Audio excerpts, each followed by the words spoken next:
John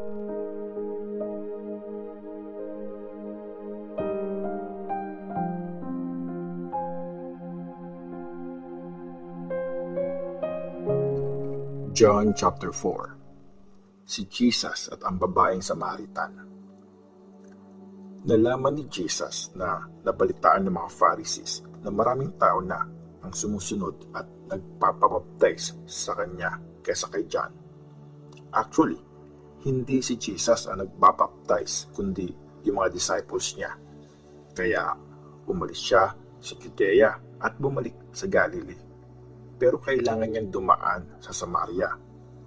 Nakarating siya sa Sicar, isang city sa Samaria na malapit sa lupa na pinamana ni Jacob sa anak niyang si Joseph. Makikita doon ang balon ni Jacob. Napagod si Jesus sa paglalakad nila, kaya umupo siya sa tabi ng balon. Magtatanghali na noon. Dumating ang isang babaeng Samaritan para mag-igib ng tubig. Tinanong siya ni Jesus, "Pwede bang makihingi ng tubig?" Pumunta sa bayan ang mga disciples noong time na yon para pumili ng pagkain. Sumagot ang babae, "Isa kang Jew at Samaritan ako. Bakit ka humihingi sa akin ng tubig?" Sinabi niya to kasi hindi nakikisama ang mga Jews sa mga Samaritan. Sumagot si Jesus, "Kung alam mo lang ang binibigay ng Diyos at kung sino ang humihingi sa iyo ng tubig, ikaw mismo ang hihingi sa Kanya at bibigyan Kanya ng tubig na nagbibigay ng buhay." Sumagot ang babae, "Sir, wala naman kayong timba at saka malalim ang balon. Saan po kayo kukuha ng tubig na nagbibigay buhay? Binigay ng ancestor namin si Jacob ang balon na to. Dito siya uminom, pati mga anak niya at mga alaga niyang hayop. Mas dakila ka ba kaysa kay Jacob?" Sumagot si Jesus, "Mauuhaw pa rin ang mga umiinom ng tubig na to, pero hindi na mauuhaw ang mga iinom ng tubig na ibibigay ko. Parang bukal yon na nagbibigay ng tubig tungo sa buhay na walang hanggan." Sumagot ang babae, "Sir, bigyan niyo po ako ng tubig na yan para hindi na ako mauhaw o pupunta pa dito para mag-igib." Sabi ni Jesus sa kanya, "Sige, tawagin mo ang mister mo at isama mo siya dito." "Wala po akong asawa," sagot ng babae. Sabi ni Jesus sa kanya, "Tama ang sinabi mong wala kang asawa. Kasi 5 na ang naging asawa mo at hindi mo rin asawa ang kinakasama mo ngayon. So, totoo ang sinabi mo." Sinabi sa kanya ng babae, "Sir, tingin ko prophet ka. Dito sa bundok na to, nag-worship ang mga ancestors naming Samaritan. Pero sinasabi niyo mga Jews na sa Jerusalem lang dapat mag-worship." Sinabi ni Jesus sa kanya, "Maniwala ka sa akin. Dadating ang time na hindi niyo sasambahin ang Ama sa bundok na to o sa Jerusalem. Kayong mga Samaritan, hindi niyo alam kung sinong wino-worship niyo. Pero alam namin mga Jews kung sino ang wino-worship namin. Kasi nanggagaling sa mga Jews ang kaligtasan. Pero dadating ang time at actually dumating na nga na sa tulong ng Espiritu, sasambahin ng mga tao ang Ama kung sino talaga siya. Ibibigay nila sa Kanya ang pagsamba na talagang gusto niya. Ang Diyos ay Espiritu, kaya masasamba lang siya kung sino talaga siya sa tulong at kapangyarihan ng Espiritu."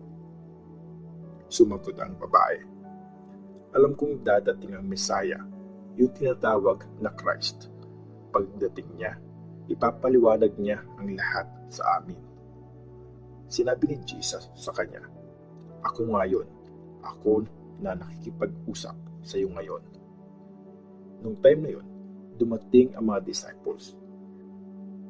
Nagtaka sila kasi nakikipag-usap si Jesus sa isang babae, pero hindi nila tinanong kung anong gusto niya o kung bakit nakikipag-usap si Jesus sa babaeng yun. Tapos, iniwan ng babae ang lalagyan niya ng tubig. Pumunta siya sa bayan at sinabi sa mga tao, "Tara, tingnan niyo yung taong nakilala ko. Sinabi niya sa akin ang lahat ng ginawa ko.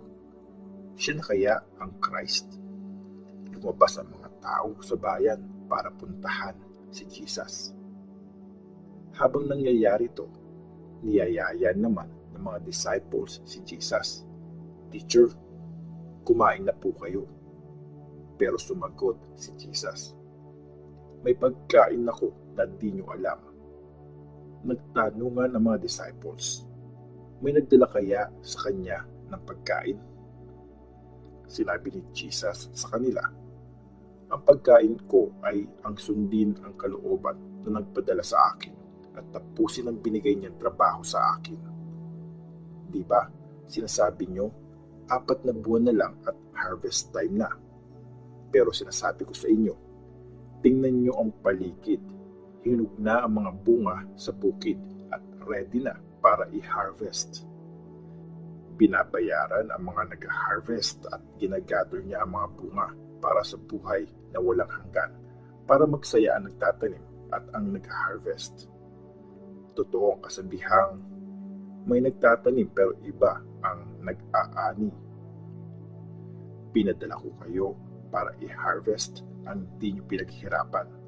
Iba nagtrabaho sa bukid na yon, pero kayo ang nakikinabang sa pinaghirapan nila. Maraming Samaritan sa bayan na yon ang naniwala kay Jesus dahil sa sinabi ng babae. Sinabi niya sa akin ang lahat ng ginawa ko. So, nung na-meet ng mga Samaritan si Jesus, nakiusap sila na magstay pa siya sa kanila. Kaya nagstay pa siya doon ng 2 araw. Marami pang naniwala sa mensahe ni Jesus. Sinabi nila sa babae, "Naniniwala na kami ngayon, hindi lang dahil sa sinabi mo, kundi dahil narinig namin siya mismo. Ngayon, alam na namin na talagang siya ang tagapagligtas ng mundo." Bumalik si Jesus sa Galilee. Pagkalipas ng 2 araw, umalis na si Jesus at pumunta sa Galilee. Sinabi ni Jesus, "Nirerespeto ang mga prophets except sa sarili nilang bayan." Pagdating niya sa Galilee, tinanggap siya ng mga tao doon. Nandun din sila sa Jerusalem noong piyesta ng Passover at nakita nila lahat ng ginawa ni Jesus noong piyesta. Bumalik din si Jesus sa Cana, sa Galilee, kung saan niya ginawang wine ang tubig. May isang government official doon at may sakit ang anak niyang lalaki na nasa Capernaum. Nang mabalitaan niyang dumating na si Jesus sa Galilee galing Judea, pinuntahan niya ito at nakiusap kay Jesus na puntahan ang anak niya sa Capernaum kasi halos mamamatay na ito. Sinabi ni Jesus sa kanya, "Walang maniniwala sa inyo unless makakita kayo ng himala at kakaibang bagay." Sinabi sa kanya ng official, "Sir, puntahan niyo na po ang anak ko bago pa siya mamatay." Sinabi ni Jesus sa kanya, "Umuwi ka na, mabubuhay ang anak mo." Naniwala ang lalaki kay Jesus at umuwi na siya.